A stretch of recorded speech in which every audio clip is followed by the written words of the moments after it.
नमस्कार साथियों, आज मैं आपके सामने हाजिर हुआ हूँ व्यक्तित्व का नेक्स्ट पार्ट, जिसमें अपने चल रहे थे व्यक्तित्व मापन के सिद्धांत में पहले हमने पढ़े थे सिगमंड फ्राइड का सिद्धांत पढ़ा था। सिगमंड फ्राइड के बाद हमने पढ़ा था मुर्रे का मांग सिद्धांत पढ़ा था, एडलर का सिद्धांत पढ़ा था।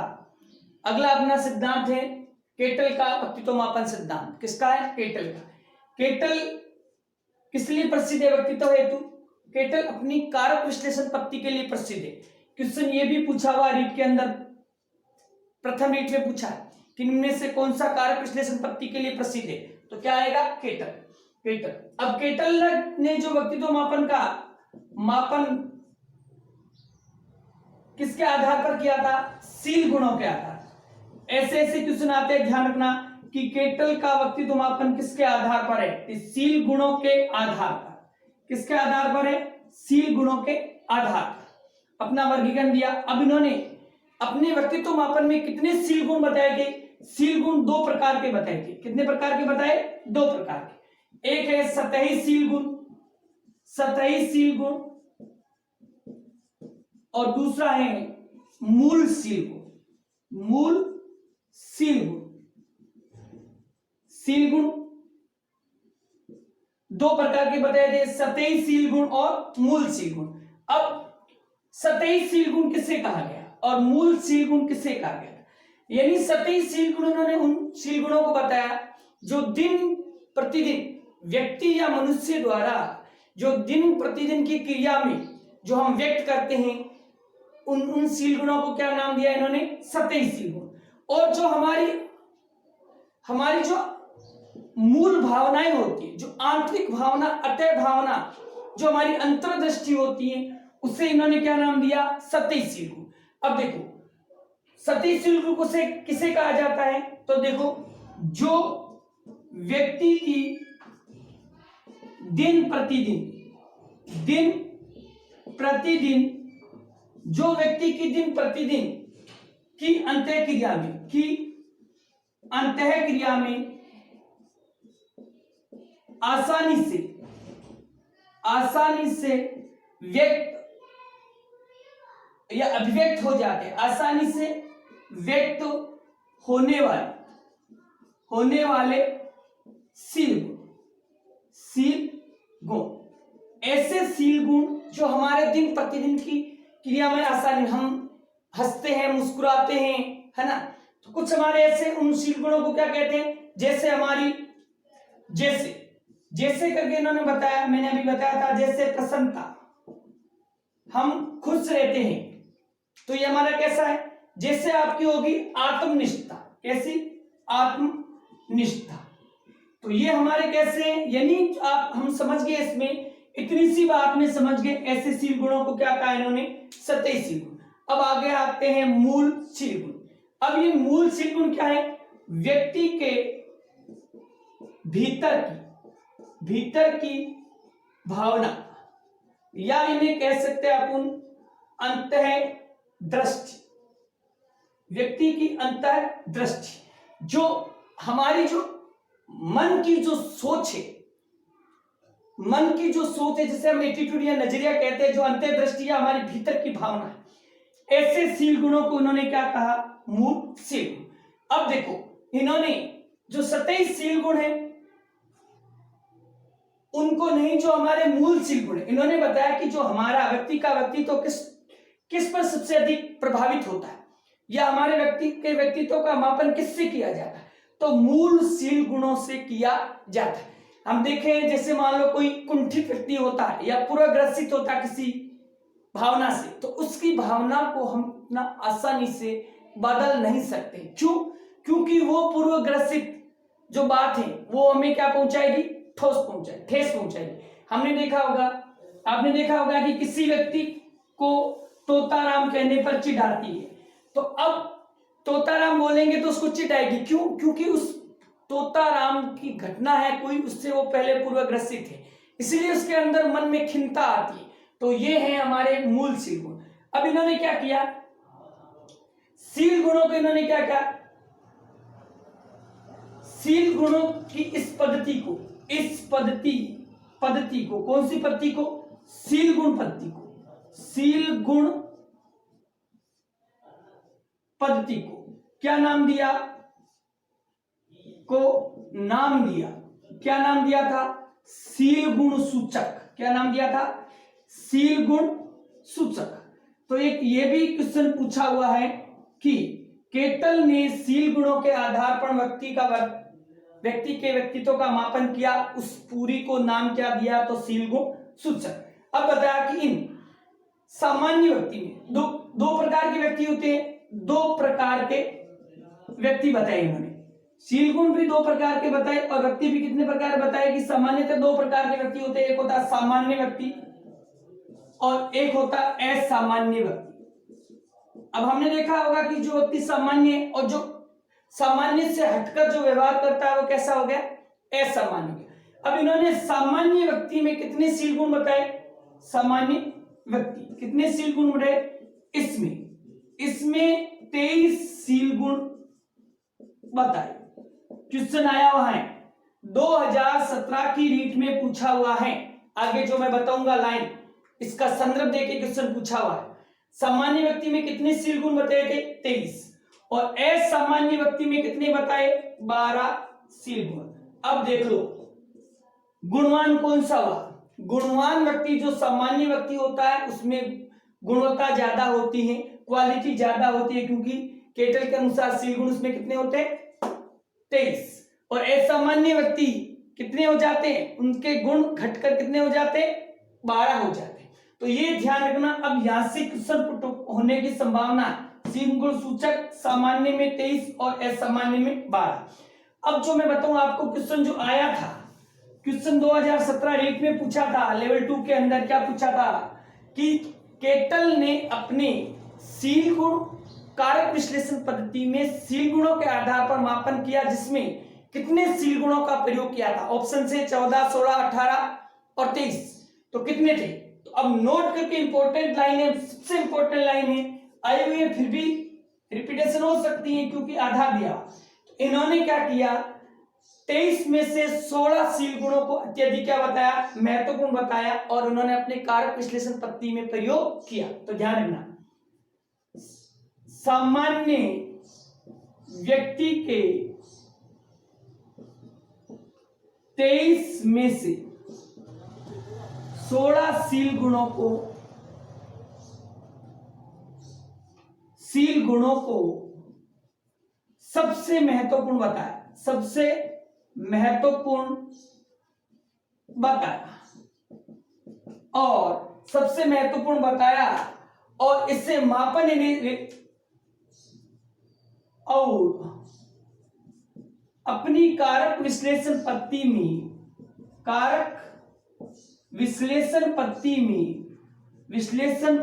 में इसका प्रयोग व्यक्तित्व मापन हेतु किया। ध्यान रखना कि केटल ने अपनी कारक विश्लेषण पद्धति में कितने शील गुणों का प्रयोग किया? तो 16। किसमें से? 23 में से 16 का प्रयोग किया। ध्यान रखना, इंपॉर्टेंट लाइन है यहाँ पे, क्योंकि मैंने उस समय भी बच्चों को बताई थी, तो बोले कि सर ऐसा होता है, और एग्जाम आया तब उनको पता लगा कि वास्तव में ऐसा होता है। तो ये थे केटल की। नेक्स्ट है आइजेंक या आइजनेक का व्यक्तित्व मापन सिद्धांत। अब देखो, हमने केटल का पढ़ा। केटल ने एक प्रश्नावली तैयार की और उसी के आधार पर व्यक्तित्व का क्या किया? मापन किया। अब जो आइजनेक हैं, इन्होंने भी अपने व्यक्तित्व का क्या दिया? सिद्धांत दिया, लेकिन सिद्धांत किसके आधार पर? तो इन्होंने जो सिद्धांत व्यक्ति का दिया है वो आधार क्या माना? आधार युंग के व्यक्तित्व को माना। सिद्धांत दिया, किस आधार पर दिया? युंग के व्यक्तित्व को माना, और उसी के आधार पर, इस आधार पर ये क्या किया? आदर्श मॉडल तैयार किया।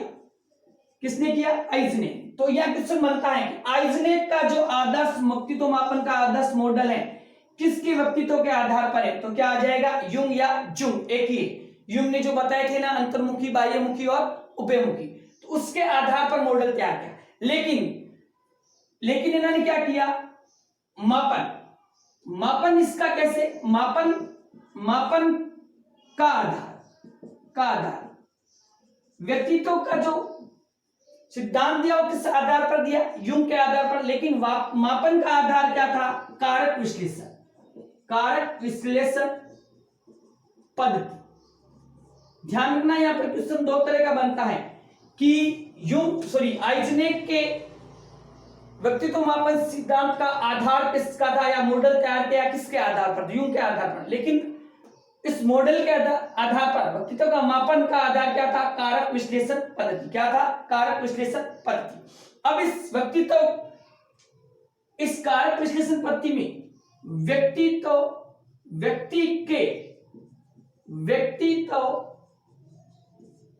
के निर्धारण हेतु दो आयाम बताए। अब इन्होंने जो व्यक्तित्व मापन किया उसके मापन हेतु क्या बताए थे? दो आयाम। अब दो आयाम क्या थे? ध्यान रखना, आयाम क्या थे? एक था स्थिरता और दूसरा था अस्थिरता। दो आयाम थे, यानी व्यक्तित्व के मापन के दो आयाम स्थिरता में अस्थिरता किसने बताई? तो क्या आ जाएगा? आइजनेक ने बताई। किसने बताई? आइजनेक ने। और इन्होंने बताया और कहा, आयाम बताए और कहा। क्या कहा? किसने कहा? आइजनेक ने कहा। क्या कहा? इन्होंने कहा कि अंतर्मुखी बहिर्मुखी व्यक्तित्व का मनोदैहिक आधार है। इन्होंने क्या कहा? अंतर्मुखी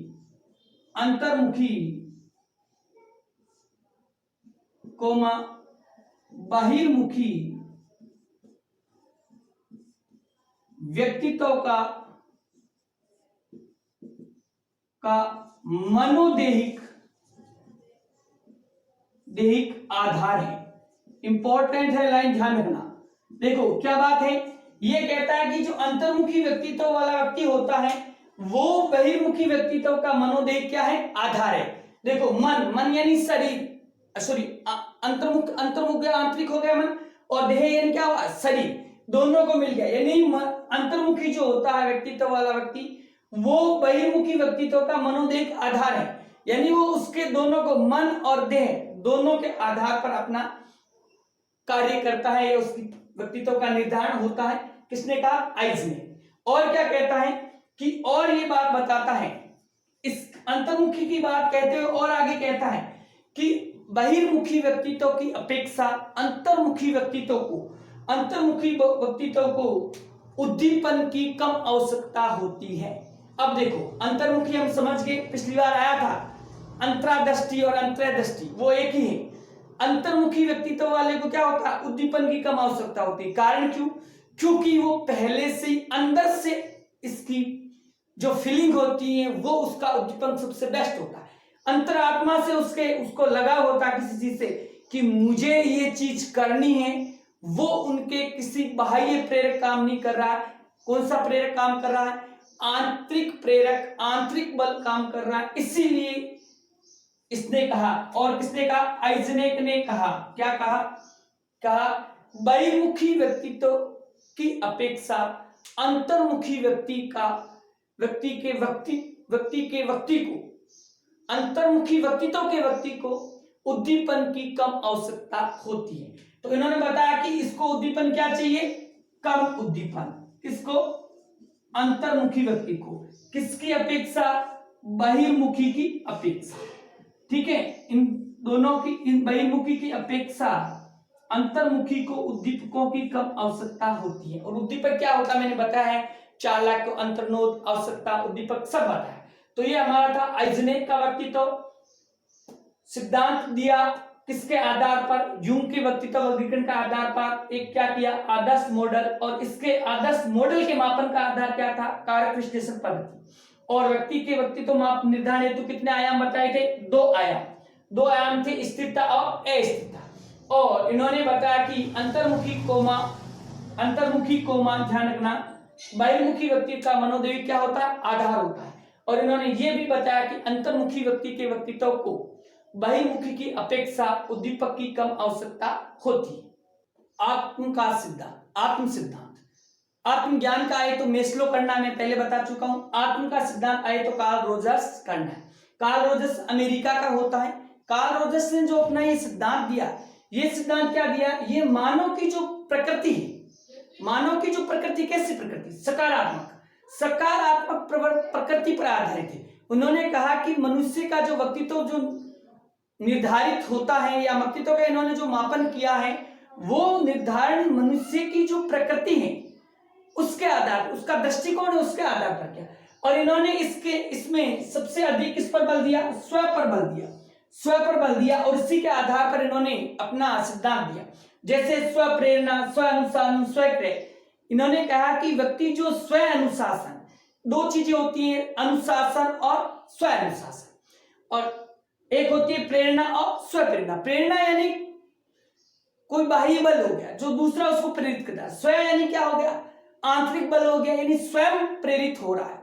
अनुशासन यानी डंडे के दबाव में अनुशासन में रह रहे हैं हम। और स्व अनुशासन मतलब क्या है, कोई बाह्य प्रेरक कार्य नहीं करा, अपनी स्वयं की अनुशासन की भावना से हम रह रहे हैं, तो स्व पर बल दिया। और इस पर बल देते हुए इन्होंने बताया, क्या बताया, देखो इन्होंने बताया कि ये विश्वास किया जाता है कि मानव मूल रूप से विवेकशील यानी बुद्धिशील, विश्वास किया जाता है। इन्होंने अपने सिद्धांत में यह विश्वास किया कि मनुष्य जन्म से ही विवेकशील होता है, यानी बुद्धिमान व्यक्ति बुद्धिमान होता है, और सामाजिक होता है, अग्रणी होता है, और गतिशील तथा यथार्थवादी, यथा प्लस अर्थ, जो चीज जैसी है वैसी यानी दिखाई देना, यानी मनुष्य, ये उनमें जन्मजात क्रियाएं गुण होते हैं मनुष्य के अंदर, ये सभी सकारात्मक प्रवृत्तियां हैं। इन्होंने बताया कि जैसे विवेकशील है, सामाजिक है, अग्रणी है, गतिशील है, यथार्थवाद है, ये सभी कैसी प्रवृत्तियां हैं, सकारात्मक प्रवृत्तियां हैं, जो आत्म वास्तविकीकरण की मूल अनुप्रेरणाएं समझी जाती है। जो हमारे आत्म वास्तविकरण, हमारे आत्मा का वास्तविक आईना ही हमारा व्यक्तित्व है। इसके अकॉर्डिंग जो हमारे अंदर, जो मस्तिष्क में हमारे चलता है, वही बात प्रकट होता है, और वही हमारे व्यक्तित्व को निर्धारित करता है। किसने कहा, कार्ल रोजर्स ने कहा। तो ध्यान रखना, क्वेश्चन यहां से बनता है, सीटेट में क्वेश्चन यहां से आता है कि स्व प्रेरणा, स्व अनुशासन, स्व क्रिया पर किसने इसके आधार पर व्यक्तित्व का मापन किया, तो कार्ल रोजर्स। क्वेश्चन ये भी बन सकता है कि एक कक्षा 8, आप कक्षा 8 के कक्षा अध्यापक हो, आपने बच्चों को इस प्रकार प्रेरित यानी मोटिवेशन किया है कि बच्चे हर कार्य स्वयं जिम्मेवारी से करते हैं, स्वयं अनुशासन में रहते हैं, उससे बाह्य दबाव की कोई जरूरत नहीं होती है, और इस प्रकार उनका व्यक्तित्व होता है। तो ये व्यक्तित्व किस सिद्धांत पर आधारित है, तो आत्म सिद्धांत का युंग या जूंग का सिद्धांत। युंग किसके सहयोगी था, सिगमंड फ्राइड का सहयोगी था, लेकिन सिगमंड फ्राइड और जूंग के बीच में काम वासना, जो सेक्स प्रवृत्ति है, लिबिडो है, उनसे लेकर क्या हुआ, विवाद हुआ, और विवाद होकर युंग फ्राइड से अलग हुआ, और अलग होकर अपने व्यक्तित्व मापन का अलग से सिद्धांत दिया, जिसे कहते हैं विश्लेषणवाद का सिद्धांत। वो मनोविश्लेषण है और ये विश्लेषण है, विश्लेषणवाद का सिद्धांत कहा जाता है इसको। अब इनकी 1775 में जन्म होता है, 1861 में मृत्यु होती है, तो दोनों समकालीन होते हैं। अपनी रचना इन्होंने एक अलग हुआ और एक रचना लिखी, the psychology of the unconscious. किताब का क्या नाम है, the psychology of the unconscious. और इन्होंने बताया, इस किताब में उल्लेख किया इस सिद्धांत का, और इन्होंने बताया कि चेतन मन अचेतन मानव का ही परिणाम होता है। जो चेतन मन होता है, हमारी जो चेतन भावना होती है, वो चेतन भावना अचेतन जो मानव होता है, जो मानव दमित अचेतन होता है, मतलब उनमें जो खोया रहता है दूसरी दुनिया में, उसी का ही परिणाम होता है। और बताया इन्होंने अचेतन मन की सामग्री दो प्रकार की बताई, कि अचेतन जो मन होता है हमारा, उसमें दो प्रकार की सामग्री होती है। एक होती है व्यक्तिगत अचेतन और एक होती है सामूहिक अचेतन। अब देखो, व्यक्तिगत अचेतन आप समझ गए होंगे कि व्यक्ति विशेष में, जिससे मान लो कि मेरी याददाश्त आपसे कम है तो मेरा ये व्यक्तिगत हो गया। तो मेरी स्मृति, जैसे स्मृति मेरा अनुभव, किसी का अनुभव हुआ, किसी की स्मृति होती, किसी की इच्छाएं होती, सबकी अलग अलग इच्छा है। कोई तो अभी लॉकडाउन में उनकी इच्छा हो रही है कि आज कचौली बनाई जाए और आज समोसा बनाया जाए, आज गोलगप्पा बनाया जाए, तो ये इच्छा है उसकी। किसी की इच्छा है कि आज मनोविज्ञान के 2 टॉपिक पूरे करने हैं, आज हिंदी का 1 टॉपिक पूरा करना, आज एसएस के 2 टॉपिक पूरे करने हैं। तो ये इच्छाएं 2 व्यक्तियों के 2 प्रतियोगों के अंदर अलग अलग हुई तो कैसी होगी? व्यक्तिगत। लेकिन सामूहिक अचेतन क्या हुआ? सामूहिक अचेतन वह होता है जो हमें वंशानुगत, हेरिडिटी, आनुवंशिकता के आधार पर, यानी इसमें वह तत्व शामिल होते हैं जो हमें अपने पूर्वजों से आनुवंशिकता के आधार पर हमें मिलते हैं या प्राप्त हुए हैं, ऐसों को कहते हैं सामूहिक अचेतन। अब सामूहिक अचेतन तो लगभग एक सा होता है, जैसे हमारे माता पिता से हमें मिले हैं। मैंने आनुवंशिकता के सिद्धांत में सारी बातें बताई कि कैसे मिलते हैं। लेकिन व्यक्तिगत अचेतन सबकी अलग अलग होती है, सबकी इच्छाएं अलग अलग थी। कोई सोचता है कि मैं कोई सोचता है कि मैं ऐश्वर्या राय से शादी कर लूं, है ना, तो उसकी क्या होगी? व्यक्तिगत अचेतन होगी, और वो शादी नहीं हुई, उसको अभिषेक बच्चन ले गए, तो उसकी भावनाएं क्या होगी? दमित होगी। तो इससे कहते हैं जुंग का विश्लेषणवाद का सिद्धांत। और अलग होने का कारण क्या बताया था मैंने? अलग होने का कारण बताया था काम वासना। अब देखो इन्होंने क्या किया? इन्होंने काम वासना को सामान्य शक्ति बताया। इन्होंने जो काम, सिगमंड फ्राइड ने काम वासना को सबसे महत्वपूर्ण पहलू बताया अधिगम व्यक्तित्व का, तो इन्होंने बताया कि काम वासना एक सामान्य शक्ति होती है।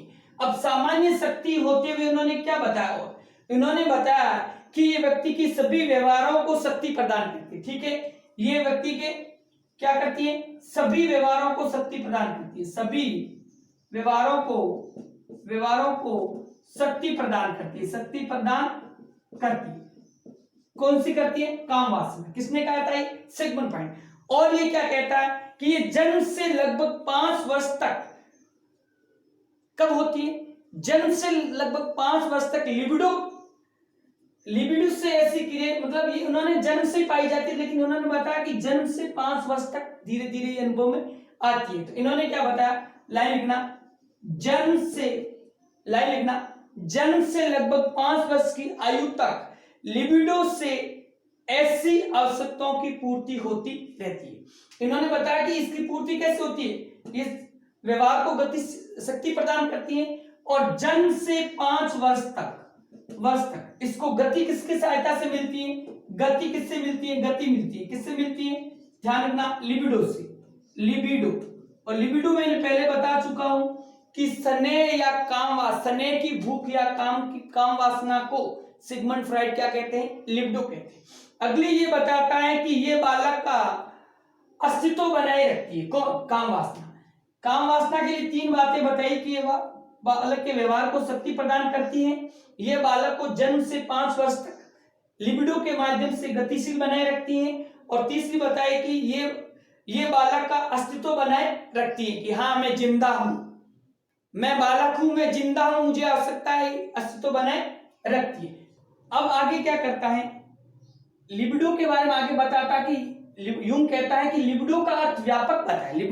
यूंग ने लिबिडो का अर्थ क्या बताया? व्यापक बताया, कि बोला कि लिबिडो का अर्थ वैसे व्यापक है, विस्तृत है, लेकिन उन्होंने कहते हुए आगे ये भी कहा कि मानव का व्यवहार न तो फ्राइड के लिबिडो से नियंत्रित होता है और न ही मूलर की रचनात्मक शक्ति से होता है। उन्होंने कहा कि जैसे सिगमंड फ्राइड ने कह दिया कि लिबिडो ही है सब कुछ, सिगमंड फ्राइड ने कहा कि जो लिबिडो है उसी से ही हमारे व्यक्तित्व निदान होता है, तो उन्होंने कहा ऐसा नहीं है कि मानव का व्यवहार केवल लिबिडो से ही नहीं होता है, ना ही मूलर ने रचनात्मक, ध्यान रखना ये इंपॉर्टेंट है कि रचनात्मक शक्ति, व्यक्तित्व मापन के लिए रचनात्मक शक्ति का प्रयोग किसने किया था? मूलर ने किया था, और ना ही मूलर की रचनात्मक शक्ति से होता है, बल्कि इन्होंने कहा कि ये तो एक आधार प्रदान करता है लिबिडो। फिर इन्होंने अपने वर्गीकरण दिया था, इन्होंने अंतर्मुखी, उभयमुखी और बहिर्मुखी। अब इनको इन्होंने एनपीसी कर्वे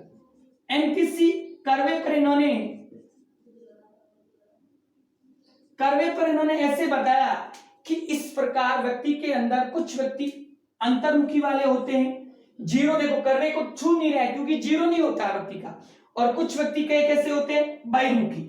इन दोनों का मिला जुला रूप वाले सर्वाधिक पाए जाते हैं।